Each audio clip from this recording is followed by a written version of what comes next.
All right, so we've got some prickly pear here from the garden that Christoph's got for us. So this is a fun one. I'm gonna put a little edge on my blade here. This is a honing rod. You really, with these, all you're doing is maintenance. You're not bringing it back to sharpness, but you wanna just drag, when you've got this, about the distance of if you had a nickel or a dime underneath the backside of the blade, drag across, and you only need about 10 or 12 passes, and that's good. Then because you're pulling off, you want to get a little bit extra on the tip and on the heel. If you aren't careful, you can get it so that the middle of your blade degrades faster than the edges. All right, so cactus, handle with care. I like to use just my bare hands. You could use a glove if you wanted to, but just try to space your fingers so it's between all the nodes. Then you're going to slip off the ends here. Remember, with the knife, you're not pushing down, you're shearing. So you're pulling across. That's the cutting action that actually creates the cut. Then here we're gonna dig in just a tiny bit, just to perforate the skin. And now we're gonna peel it. So gripping it with both ends with our fingers here, we're gonna come in here and it should peel right off as soon as we get a grip here. You just peel off all the way around, carefully not to get your fingers too bad. Set it aside, try to keep it off the cutting board when you pull it, so you're not dropping thorns as you peel it. Sometimes it comes off really clean. This is an extremely ripe cactus fruit, so it might not come off as cleanly. So we're gonna be making a salsa with this cactus fruit. One of my theories with salsa is that I really don't think you should be making salsa fresca in January with tomatoes.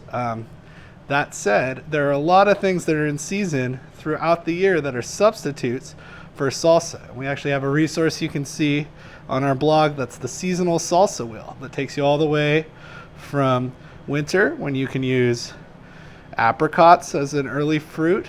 You've got persimmons and pomegranates in the winter, and then we step into peaches and plums, and then tomatoes. And then we also can use quince, and then cactus fruit makes an excellent salsa as well. Then there are seeds inside. I'm not worried about the seeds here. So what I'm gonna do is I'm just gonna slip it in half. Then I'm gonna take it, and I always like to keep the fruit intact. So slip along the side here, but don't go all the way to the end. And then I'm gonna do one more cut here. Once again, not going all the way to the end. And I'm gonna go vertically with a couple cuts. And I've set myself up with a grid. So I've taken it so it should come out in a nice chunks. It's a lot better to do this than to rough cut.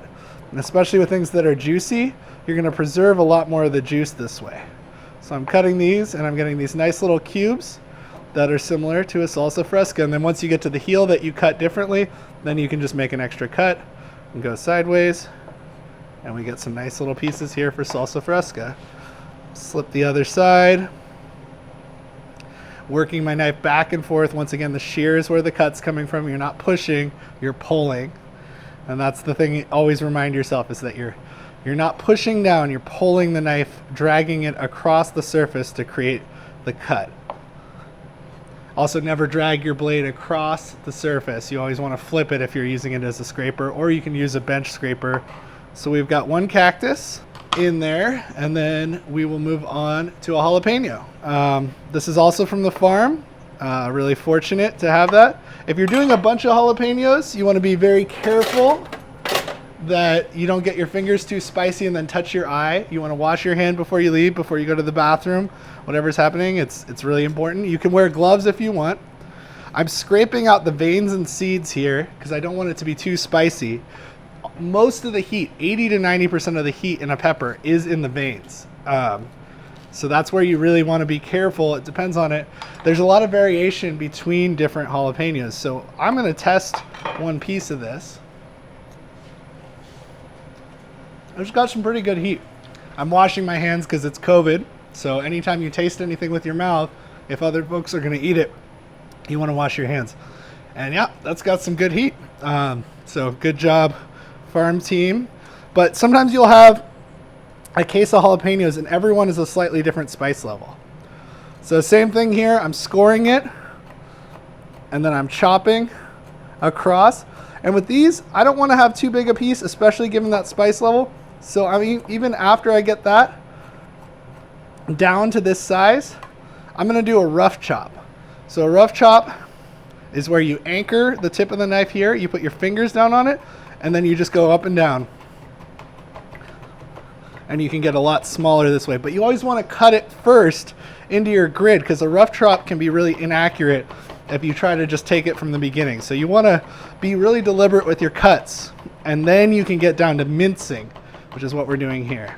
Holding it together, I'm using a claw, so I'm holding these together with the tips of my fingers, and I'm moving my fingers, I'm pushing the vegetables towards the knife.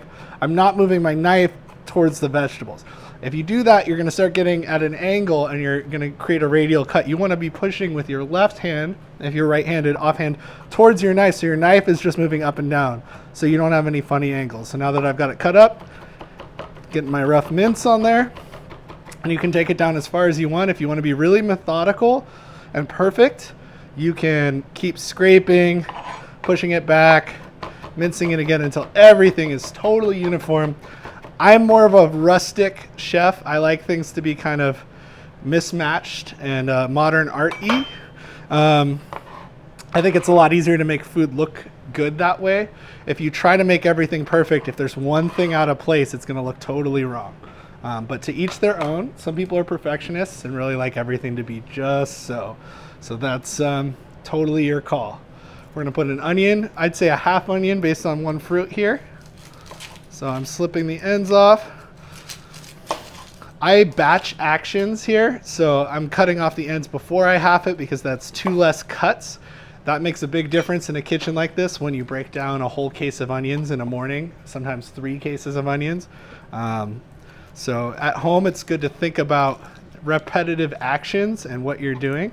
For this, I'm going to do a dice. So I am going to hit it with a radial cut. So as you can see, it's got all these lines across here. I'm going to match these lines. I'm going at an angle. The knife is going to start this way. By the time it passes here, it's going to be vertical, and then it's going to go down. I'm going to pinch around it with my 2 fingers. So I'm slicing in. I'm holding it together with my 2 fingers, creating these matchstick cuts. And then once I've got it all here, I hold it together with my claw, anchor the tip, and I'm shaving, and everything's perfect and uniform for a nice little dice. So taking it all the way through, making sure I'm doing a shearing motion as I rock the knife back and forth, getting all the way to the tip. You can start faster and then move slower the closer you get to your fingers. Some people like to chop really fast. I'm a slower chopper for a chef. I don't cut my fingers that often, but and I find that my friends who chop really fast cut their fingers so often that it's kind of a tortoise and a hare philosophy. Looking at that here, I think that's enough onions, so I have a little bit of extra. I can set that aside and I'll just toss this into my stock pot. So as you can see, I'm keeping a little pile here. All of this is going to go into my stock pot. The cactus, the veins from the jalapeno, the onion skin, that all makes great vegetable stock.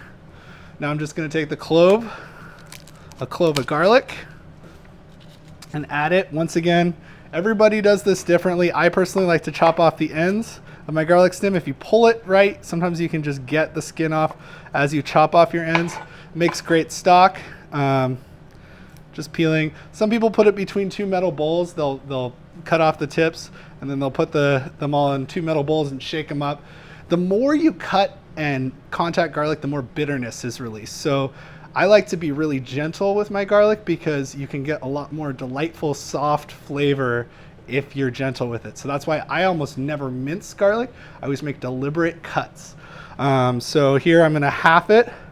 The reason for that is that the garlic is round, so I don't wanna be anchoring on a round edge. So now I've got my 2 halves here.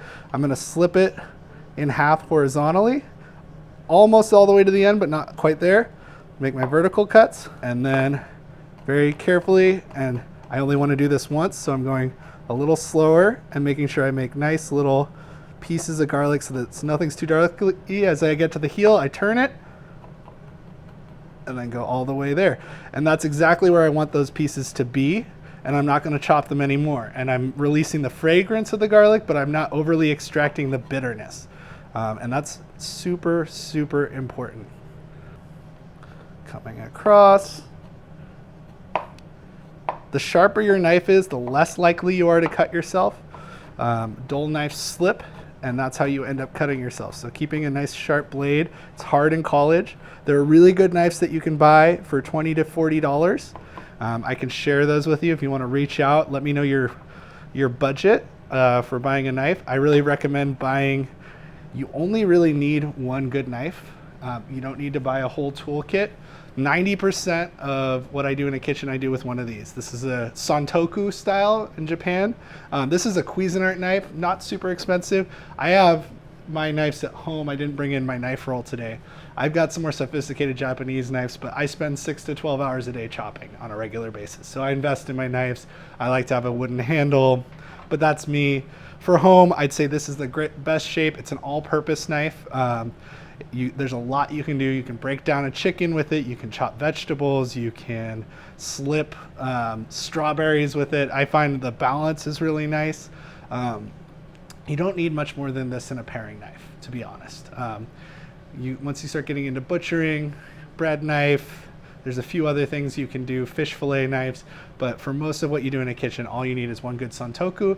And you can get like an amazing Santoku knife for $80-$90. And I know that sounds like a lot, but it's an incredible tool. And if you cook a lot, if you think about if something that you're using 15 to 20 hours a week, it's worth it. I really think it's a sound investment. It makes your life better. But I also buy most of my clothes at a thrift store, so it's a balance. You know, everyone has their priorities. Yep. All right, so now we've got our mix. It's time to season it up. I did get a couple little thorns in my fingers. I was not as careful as I probably should be. You could, I would say you're offhand, if you can, anchor it. Maybe you could put a glove on. I personally don't really mind it. It's like, it is what it is. But if you're processing a lot of these, you might want to be careful. It's totally your call. So we're going to season this up. I've got a little bit of Meyer lemon juice, Meyer's from the Chadwick Garden. I'm just going to put a splash in there. I've got some fresh ground cumin and pepper. So I toast and grind my cumin and my peppercorns in the molcajete over here, which is one of these. This is my big molcajete. It's a soapstone one. I obviously have a bigger one than most because I grind a lot of spices, but you can get them pretty affordably at Asian markets and restaurant supply stores in Chinatown and Berkeley. That one, even though it's huge, only cost me $35 and great buy. And you can get a smaller one for about $15. It's really great to toast and grind your spices.